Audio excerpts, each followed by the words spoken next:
Did you see 2020 में data centers क्यों बड़े बनेंगे, which maybe other people didn't see it? So I'll be honest, I didn't think of AI at that time. But what I did think was that we are one of the largest smartphone mobile population in this country. And people like Raj Shamani are creating some fantastic content. And millions of people are consuming it. Where is that content going to be stored?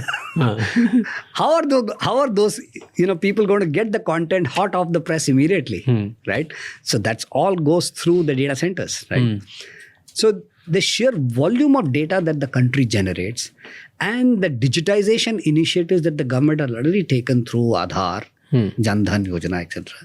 It was very clear that the digital backbone of the country has to become very, very significant supporter. So it was a very core aspect of India. So that is the first part of it.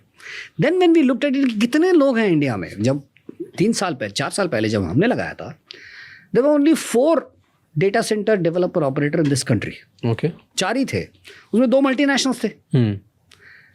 एक सिफिका था, एक there was another company called Controless. तो हमने कहा यार ये ऐसा तो होने. फिर हमने देखा कि भाई ये इतना डेटा इंडिया का जो जनरेट हो रहा है जा किधर रहा है.